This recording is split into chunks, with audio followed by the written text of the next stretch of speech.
guys, it's Kelly here and I'm back with another video. Today's video is a long one. We are using some products from Ink Blot Shop. This is the Arts and Crafts Icons Please Deliver, which was a collaboration set they did with Hero Arts. Winging it, I'm just going to be using this jar here, and then chunky sentiments and is this bubble letters or bubble sentiments? Something like that. And so here's kind of the premise. There's a story time to go along with this, but basically we're going to be doing teacher thank you cards with a beginner card making level, intermediate, and advanced. And so I'm going to show you a little bit of the stamping and then a whole lot of the coloring, and then we'll have some story time in between. You know how we roll. So here, this is the beginner level. This border is part of the Please Deliver set, and it's got like paintbrushes and scissors and rulers, markers, things that all, as far as I know, all elementary school teachers have. And so this is a really great one because the border's already put together for you. So you can just stamp down the border, no masking required, and then stamp in your sentiment. In this case, I chose the thanks from the bubble letter set. Stamped it in the middle, and you could even do just one border on the bottom if coloring two of them is too much. But either way, super simple, just straight up stamping. This is the intermediate. I'm using that same thanks at the top and the same border at the bottom. However, we're going to be adding a little bit more to this border to kind of build up this little scene. And you can see that there's quite a bit of gap between the two of them. And so we need to fill in that space to have a more balanced design. So here I'm using Eclipse masking tape, and I'm just going to mask this entire border. Tiffany, who is the owner of Ink Blot Shop and is also a friend of mine, is a wonderful human being. She has already put this whole thing together for us. And so it really is just stamping that border, masking it, and then just filling in a few pieces, parts behind it. So I'm adding in a glue bottle, I'm adding in another paint bottle, and then a little card that's included in which set? Is it Arts and Crafts? Nope, I think it's the other one. I think it's the Please Deliver. I'm also including a sub-sentiment, and the card is cut out, like as cut out of the stamp is, so I can add this little star. Now, in that set, there includes a heart, but I didn't really think that my son would want to give his teacher a heart, though I may be mistaken. So I decided to make it a star instead. So now it says, thanks for all you do, and now we have two layers of kind of craft supplies, art supplies. Gonna remove that mask, and then that one is done and complete. This one is the advanced, and this is the card I sat down to make when I sat down to make a card. But I recognize that we're all on different art journeys. We're all at different places. And so I wanted you to be able to have something that you could create, and no matter what level you were at, and be happy with. So here I did the same thing. I stamped the thank you. This time I used the chunky sentiments. And now I'm going to stamp my glass jar. Don't forget to put your mask on. You want to mask that border before you do any stamping. And then I'm going to, the jar is made so that this portion is the lid closed. I don't want my lid to be closed. I don't like staying within the rules. So I'm stamping it, but then I am taking my microfiber towel and I am just wiping off any ink that will show the back portion of that lid so that I can color the jar as if it is open. So now, once I have those done, here you can see I'm going to mask the lid of the jar, and I cut off that back portion that we didn't stamp. And then I'm going to mask the lid. I masked my glitter, and now that way I can add now another layer. So I'm adding in that little paint, I don't even want to call it a jar. What is it? Bottle, paint bottle, and the glue. And then I'm going to start filling up my jar. So you can see I have these two masked pieces. They don't have to be perfect. They're just a straight edge on either side of the jar so that none of my items stamp outside of the jar. The other thing that you want to pay attention to is, so we're going to be stamping and masking. Everything that we're stamping, we're then masking. And I'm not going to go through every item that I put in the jar because it's all the same thing, but you just want to make sure that you're paying attention that all of your items are coming out the top and none of them are coming out the side. Because I found the more that I was filling up items in there, that I was running out of room for them to come out the top. And so now here's all three of our layouts. From the left to right is advanced, intermediate, and beginner. And then we're going to, this is just something else that I would normally do. And because I want it to look like a little scene, I want to make this thank you kind of like a bulletin board. So I've done all my lines in pencil first. I would always recommend that you do that. And then I'm going to go in with a fine liner. I'm using a T-square ruler to make sure that I can keep a straight edge. And I am just going in and outlining that little frame that I created for the bulletin board. Outside of that, there really isn't much else we're going to do to make this a scene. And then don't forget to erase, because once you color over something with alcohol markers, it's trapped. So don't forget to erase your lines. Here, we're going to go into the coloring. Now, I am going to show you all of the coloring for the advanced card first. And the reason that I'm doing that is because this is the one that I colored first, because I didn't know the lay of the land. So I had to go in and figure it out for myself before I will be able to change the way that I color to make it a little less advanced. So here for the thank you, I wanted the bulletin board to be white. And so I'm going in and I'm adding shading with my grays, a little bit to the top and bottom, but mostly to the left and the right hand side. And I'm doing this with cool grays. That's my preference, but you can use it with any grays that you have. And right now it is going to look gray, but like hang tight, because as we add more shading, it will appear, or as we add more colors, it will appear white. So I'm also going to use this to color anything else in my layout that I want to be either white or I want to be silver. So that's what you see me doing here. And again, because this is the first one I colored, there's going to be some that I miss and I'm going to have to come back for, and that's no big deal. Sometimes when you have a lot going on in a card, it's easy to kind of miss those things. And once again, I will remind you, they're going to look gray. They're going to look gray until we get more colors in there, and then they will look white, but with some dimension. So when we're adding shading, we are looking for any point that two places meet, or any point where one object lays on top of the other.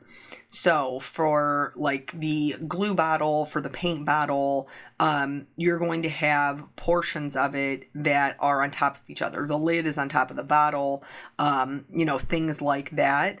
But then you can also, as you start to get more comfortable with your coloring, you can pay attention to the shapes of things. So when I look at like these scissors, I can see just by looking at them that parts of them are drawn so that they're kind of inset, like where there's a curve where it would curve inside. That's going to have more of a shadow to give it more shape. Also in the advanced, I'm coloring mostly with 4 color blends. For some, it's 3 color blends, and I can get a result that I want, especially for my whites, because the white is acting as my 4th color. So I don't need 4 colors to achieve that white look. But for the majority of my colors, I will be using a 4 color blend in the advanced card. And again, if it's something as round, like this cap is round at the top, I'm going to add shading to the left and right hand sides so that the highlight is in the center, which is my lightest color is my highlight. And then this is going to give it a more round appearance. There is not a right or a wrong way to do the shading as far as like a light source or something like that. The only thing that I would caution you on is whatever way you choose to do your lights or your darks, like whichever direction. So for me, the two on the bottom, I put my darker colors on the top for both of them. For the pencils in the jar, I put my darker colors to the right-hand side for all three of them. For the ruler, so you just want it to be consistent. There isn't a right or a wrong way to do it. Just make sure you do it the same every time. Before I get into coloring anything else inside the jar, I'm going to go ahead and do the shading for the jar itself, which for that I am using a 3-color blend of light blues. I'm leaving a white edge on the outside, and I'm leaving it white in the center.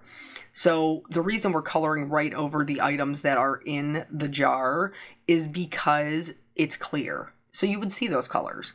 For the lid, I'm not using it as a lid. I'm turning it into kind of like the rim of the jar. And so I'm coloring that blue as well. And then adding shading. It doesn't have to be perfect. Well, first of all, nothing is perfect. Not card making, not life. It's all messy and it's fine. But we're going to, with that blue lid, with the lines that go up and down, we're just going to add a little bit of shading to those as well. And again, it does not have to be perfect. Just going through here, and you can see already, even just with the oranges, I'm trying to create visual triangles within my piece so that the colors are represented in a visual triangle, which is very pleasing to the eye. Now, there are exceptions to that, where, maybe you don't have enough. And so, or maybe you have, like in this case, for the yellow, this ruler, I'm coloring yellow and it's a very large piece. So I don't necessarily feel like I need a third one to kind of balance that out. I will eventually have a third one, but if I didn't have one, I don't think that it would be odd because the ruler is so large. And then I have that pencil in the bottom right that's also bringing in some yellow.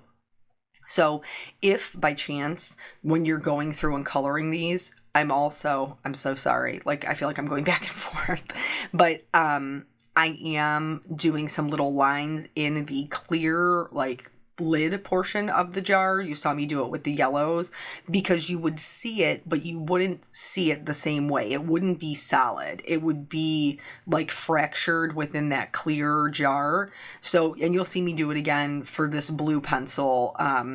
And I'm doing the mid-tones. So for the yellow, I use the Y08, and for the blue, I'll use the B26. And again, just vertical lines that are going right along with the rim, but it's going to give the appearance that you can see through the jar. At any point, if you feel like this is crazy fast for you, which it is sped up, I don't color this fast. If you feel like it is too fast for you, then please, by all means, YouTube has an option to slow it down. So if this is something that you wanted to follow along with, or if you're coloring a similar item, or you purchase a stamp set and you're coloring that, you could for sure just slow it down. I would mute it because the sound will be messed up. But, you can slow it down and really see the way that it's going. So now that we're 13 minutes into this video, let's talk about some other things, shall we? First things first, Memorial Day weekend sales. There's enormous amounts of sales this weekend. So many good ones. I am going to have to be selective. I'm going to have some, a little bit of self-control, but nonetheless, if you follow my channel, you guys know that I do have a craft sale page. Several of you, which I cannot even express to you how much I appreciate that, have asked in the past how you can, kind of support me, and, support my content, shopping my affiliate links, which will be on the sales page as well, or below in the YouTube description. Helps me immensely. So, you get a great deal. I have the side benefits of the affiliate sale, the side bennies of the affiliate sale. And, it's kind of like a win-win. So I will link that below if you'd like to head over there. So there's that, just tons of, so many sales. Anyway, what is the other thing? Other housekeeping thing that I was going to talk about before I went into story time. I don't remember what it was. Oh, I think I wanted to talk about Tiffany, I think is what it was. So Tiffany is the owner of Ink Blot Shop. And actually, technology didn't like me today. I don't know why. But I had to go through and get rid of some stuff and move it to a outside hard drive. And so going through there, I actually found the first card I ever made with the Ink Blot Shop stamps, which was back in 2017. And so Tiffany's a fantastic human being, and she has I believe she donates, I think it's to lupus awareness. But so she donates a portion of her sales to that. But she had her own kind of health problems, and so for a while she wasn't able to work, and now she is back to work, which just makes my heart so happy. Because the issue that she had, phones, screens, kind of, like those types of things made the symptoms worse. And so because of the digital age that we live in, like, she was not able to work. It just wasn't something that she was capable of. So now that she is back, just want to be able to, do what I can to support her. So how did I come about the idea of all of these thank you cards? This is story time. So my dear sweet son, who every once in a while, I know that he can be sweet, and I know that he can be kind and considerate of other people. Every once in a while, he really kind of surprises me. So here I'm trying to figure out my visual triangle. That's what I was doing there. So he is he's now a 5th grader, because the last day of school was yesterday, if you can even believe. Oh my gosh. For those of you who have been with me since the beginning, like, that was before he even started school. So anyway, he really loved his 4th grade teacher. He really, really liked her, and I liked her too. She was one of the good ones. I have bad amounts of respect for teachers, but they aren't all good ones, and she is a good one. So he had told me her birthday was just a couple of days past his, and he had asked me for his birthday if I could make salted caramel brownies for his little birthday dinner, which is what I did. And so he had told me on Monday, this kid who can't remember something that I just told him 5 minutes ago, because it's real inconvenient for him. He had told me on Monday that he wanted to take a brownie to his teacher because it was her birthday on Wednesday. And so not only did he remember, he took the initiative and he packed it up himself. So he got himself a plastic plate, and he cut her a brownie, and he wrapped it up with so much Glad wrap. Okay, that brownie was not going anywhere. It was hermetically sealed in Glad wrap. And so then we were getting all our stuff or whatever, and we were on our way to school, and I asked him, do you have your brownie? And he was like, no, I forgot it. So he was real disappointed that he had forgot his brownie. Now, between me and you, I was apprehensive of whether or not she would even take the brownie, because the school has a very strict policy on, if you're giving like birthday treats or anything, they have to be store-bought and they have to be sealed. So I was like, dude, I don't even know if she's going to take it, but I'm not going to say anything because I don't want to dash his little dreams when he's being so sweet. And so he was upset that he forgot the brownie. So I suggested, well, it's the end of the year and we really, I want to be appreciative of her. So what if we did we got her a card and a gift card.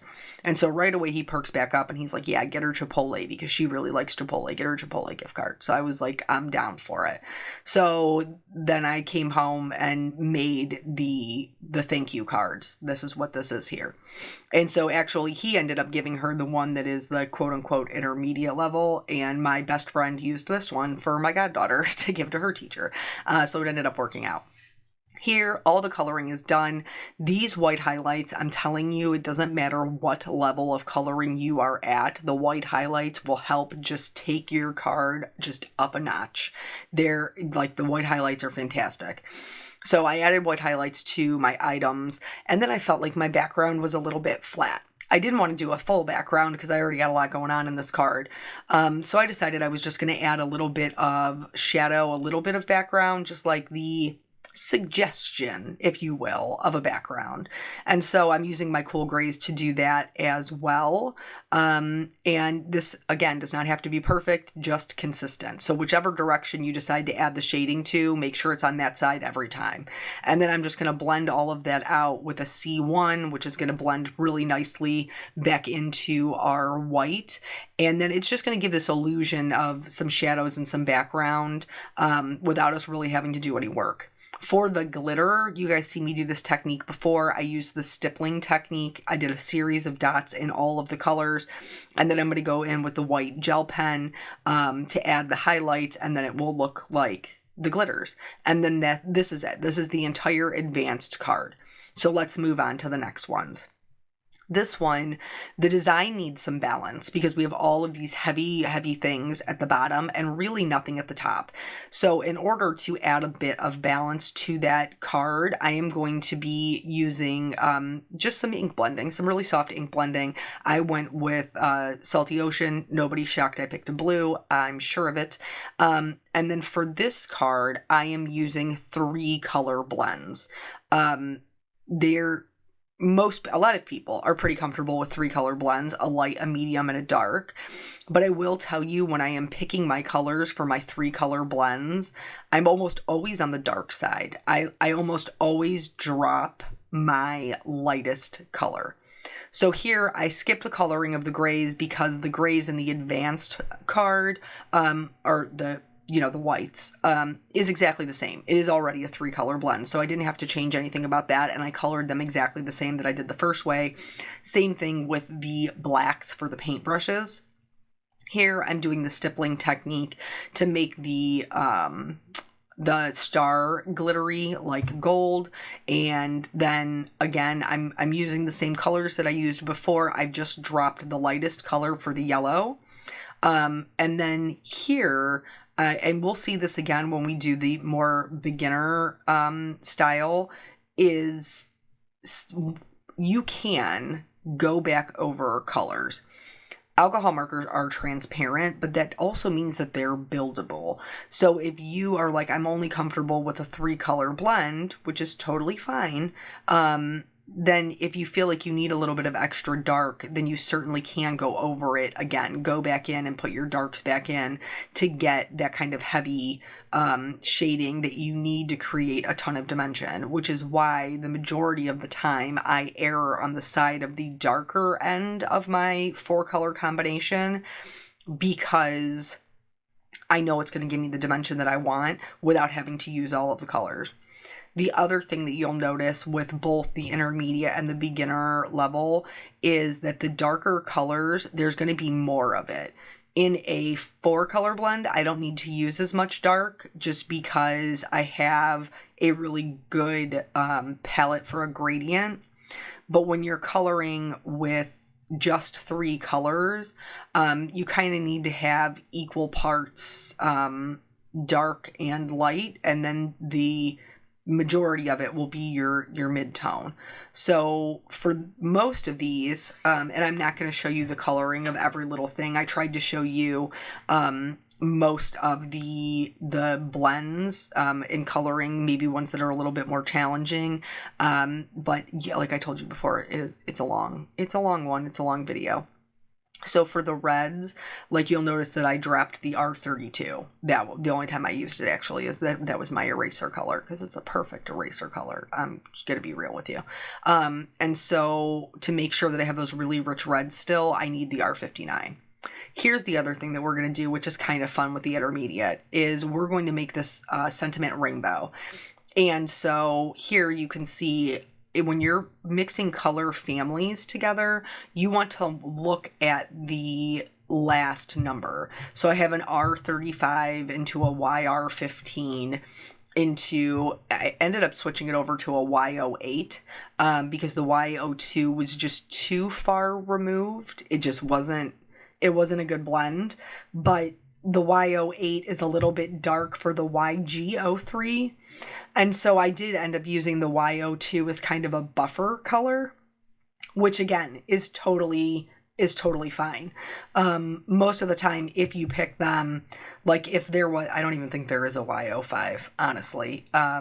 But if I had a YR15 into a Y05 into a YG05, those I should have no issues blending. But because the colors I have are an 8 into a 3, I do need that little bit of a buffer color, and it's fine. And then I will blend my YG03 into my B24. So you have a 3 into a 4, and those work really well together as well.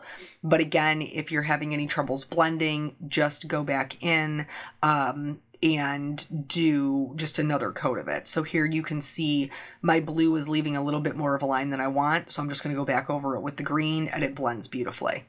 The other thing that we're going to do for this card is we're going to add a shadow. And this is going to really help the sentiment kind of pop up off the card.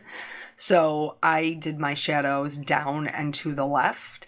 And I started with my darkest color, which is the C5. But if that's too scary, then you can still get a really good result.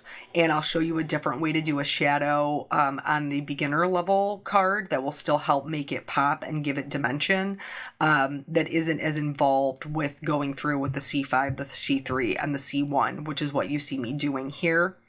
And then again, this white gel pen, you guys, if you don't have a white gel pen, I like the number 10, and that's what's linked in my videos.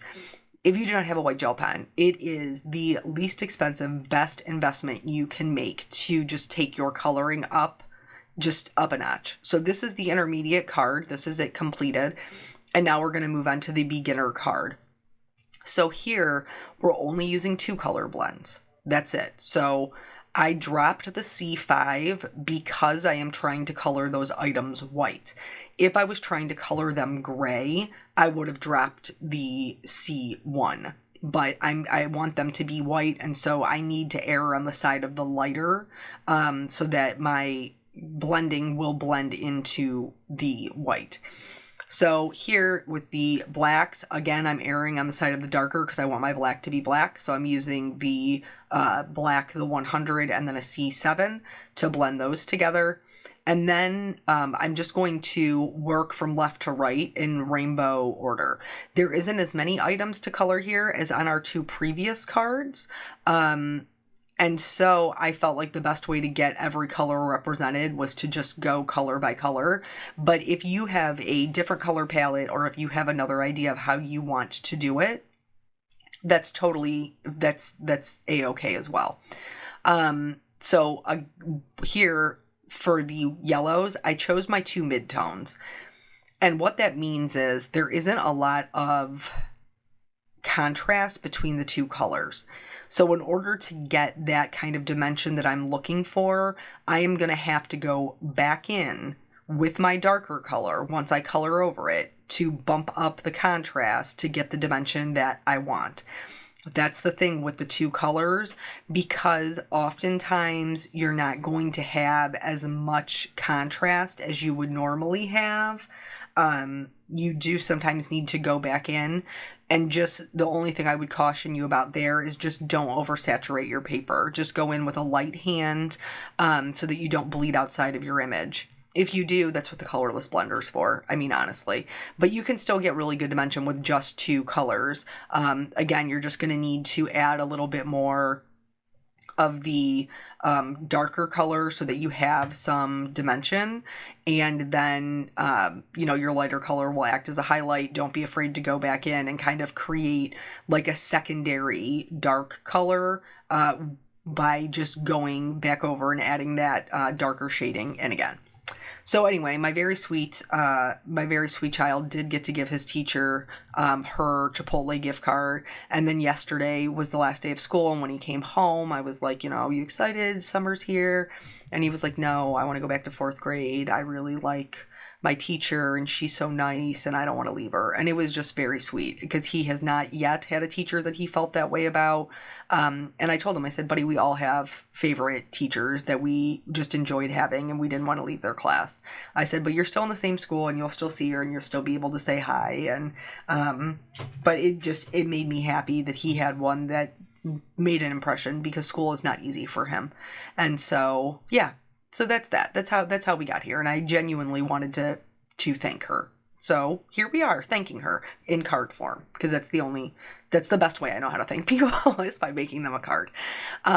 So here we're doing the same. This is the same thanks, but this time we're going with one color and we're just adding a little bit of shading. So we're doing the 2-color blend, and we're just adding in the shadows where we would have added the shadow in, if it was outside, and then just blending that back out with the lightest color. Here is the even easier shadow, and this is really just putting the outline. It doesn't even need to be right up against it. You can leave a gap, and just with one color, and I went with a C3, and then here we are with that white gel pen again. What did I tell you?